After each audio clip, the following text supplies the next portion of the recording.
Bhopal MLA Arif Masood की पेशगी जमानत के मामले पर आज जबलपुर हाईकोर्ट में समाअत होगी। फ्रांस में तौहीन रिसालत सल्लल्लाहु अलैहि वसल्लम के मामले के खिलाफ किए गए एहतजाज को लेकर भोपाल थाना तलिया में पुलिस ने भोपाल एमएलए आरिफ मसूद और 6 दीगर लोगों के खिलाफ आईपीसी की दफा 153A के तहत मामला दर्ज किया था।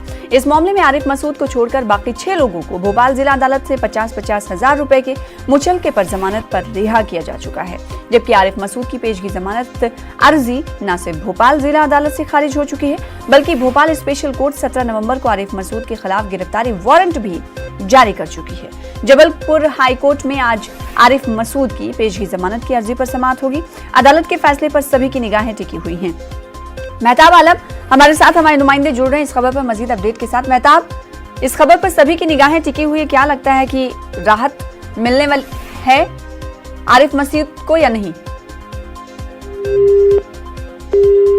तो आपको बता दें, गुज़िश्ता दिनों इकबाल मैदान में आरिफ मसूद ने की क़यादत में एक बड़ा एहतजाज मुनक्किद किया गया था, जिसके बाद 200 लोगों के खिलाफ FIR दर्ज की गई थी और कहा गया था कि कोरोना वबा के दरमियान सोशल डिस्टेंसिंग पर अमलावरी नहीं की। इतने सारे लोगों के साथ एहतजाज में शामिल आरिफ मसूद हुए। फिर उसके बाद कई FIR दर्ज किए गए और FIR में आरिफ मसूद का भी नाम था।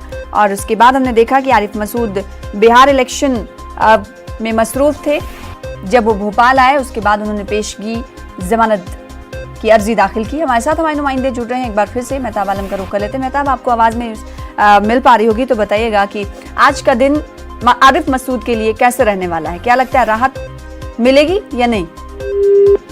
मेहताब से हमारा राब्ता नहीं हो पा रहा है, आगे भी उनसे जुड़ने की कोशिश करेंगे, इस हवाले से तफसीलात लेते रहेंगे। आपको बता दें कि इससे पहले कामी अदालत में अर्जी दाखिल की गई थी जिसे खारिज कर दिया गया था। अब देखना ये होगा कि जबलपुर हाईकोर्ट में जब ये समाअत होगी तो इन्हें आज राहत मिलती है नहीं। मध्य प्रदेश के अक़लियती इदारे हुकूमत की अदम तवज्जुही का शिकार हैं। अदम तवज्जुही इतनी कि मध्य प्रदेश की 64 साल तारीख में अब तक किसी भी अक़लियती इदारे में तकर्रुरी का ज़ाब्ता नहीं है। ऐसा नहीं है कि अक़लियती इदारों में तकर्रुरी ज़ाब्ता नाफिज करने को लेकर अक़लियती इदारों के मुलाजमीन या मुस्लिम समाजी तंजीमों ने आवाज़ ना उठाई हो। आवाज़ भी उठाई गई, एहतजाज भी किया गया, मगर आज तक MP के किसी भी अक़लियती इदारे में तकर्रुरी का ज़ाब्ता नहीं नाफिज किया जा सका। अक़लियती इदारों में तकर्रुरी ज़ाब्ते नहीं होने के सबब मुलाजमीन की किस्मत का फैसला चेयरमैन और कमेटी मेंबरान की खुशनुदी पर मुनहसिर करता है।